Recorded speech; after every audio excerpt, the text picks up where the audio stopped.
to be moving forward, Nick, with our second question.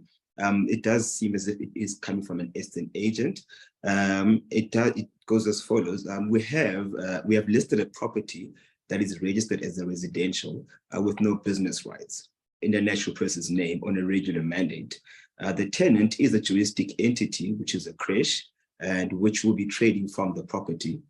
Apparently, though, there are businesses all around the area, and so this shouldn't be an issue according to the agent, of course. The landlord's daughter, however, has come forward requesting that they should receive a commercial lease. It is, however, the assumption of the estate agents that this should be actually an irregular natural person's residential lease. Nick, any advice towards this question? Okay, so interesting question. There's an assumption that the estate agent makes in their question. And unfortunately, assumptions are very dangerous when it comes to law. And it's one thing that we look out for and we try avoid at all costs. So this property, this estate agent tells us at the start, is registered as a residential property. It has no business rights. Okay.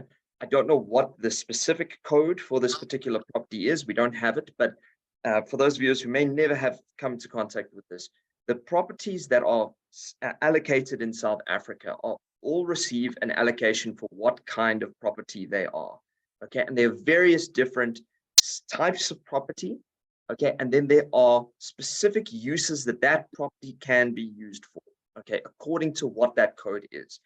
And according to that code, there are various things that our government basically says you can use that property for. And this is basically protection of citizens at the end of the day. Okay, you don't want, you know, having a normal residential unit, okay, inside a suburb, doing something that is potentially dangerous, potentially toxic to many people in that area. Okay, it can affect everyone around that particular area. You don't want someone running a nuclear power plant in the middle of a residential area. And this is why we have certain codes, and those codes need to be adhered to. Okay, and part of that is there are simple, you know, residential rights, which is just a property. There's a family living on it, and there'll be a limitation on how many people live on that property.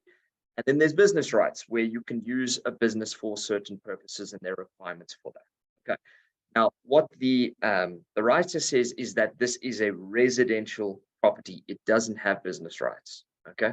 Now, the assumption that the agent has made is, well, there are other properties in the area that are conducting businesses that are similar, and so this shouldn't be a problem. And unfortunately, that's an assumption that shouldn't be made by the agent. Just because a particular property has a certain right and has been registered a certain way does not mean that your property is the same or would even be entitled the same rights in the circumstances. Okay, you could be a property right next door to someone else, and perhaps they have, you know, residential 2 rights, which allows them to elevate the residential space, whereas you have residential 1, which would not allow you to build any higher than, you know, a double story in the circumstances. And it comes down to what is registered on that particular property. You cannot just assume because there's perhaps a school across from you that you would be able to run a school in your residential property right across from the school. That's unfortunately not how it works. So that is the big problem I see here. I know the question is about lease agreements, but this is the far more important thing for me in respect of this particular question.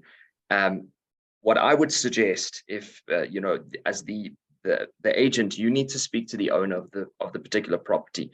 I know landlords, you know, want tenants in properties, and especially if you're a landlord with a residential property and a business wants to come into your residential property and operate their business from there, it's probably the sweetest deal you've ever seen, because they're probably going to pay a little bit more because they're actually running a business from the particular property. But be warned, if you are the owner of a particular property and you are not complying with municipal bylaws, okay, and you are using your property for a purpose for which it cannot be used, you are the ultimate one responsible. When the municipality comes forward and says you have to rectify the property, you are the one that has to do it, not your tenants, okay? And you can't go to the tenants and say, listen, you're now in breach of anything, because they're not breaching the lease potentially. maybe they're paying their rental, maybe they're doing exactly what they said they would do in terms of the lease agreement, you are the one who is in trouble with the municipality and the one who's ultimately responsible. So you've got to be very careful. You can get yourself into a lot of trouble if you've entered into an agreement which you're not complying with your code for your particular property. So your question is really, you know, do I use a commercial lease? Do I use a residential lease in the circumstance?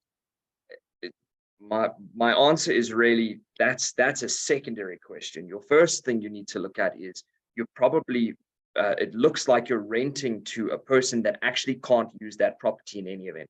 You should absolutely be using a residential lease if you're renting out a residential property. But more importantly, you should be renting out your residential property for a tenant that is going to use it for a residential purpose. And then obviously the question of which lease agreement do I use is really a moot point.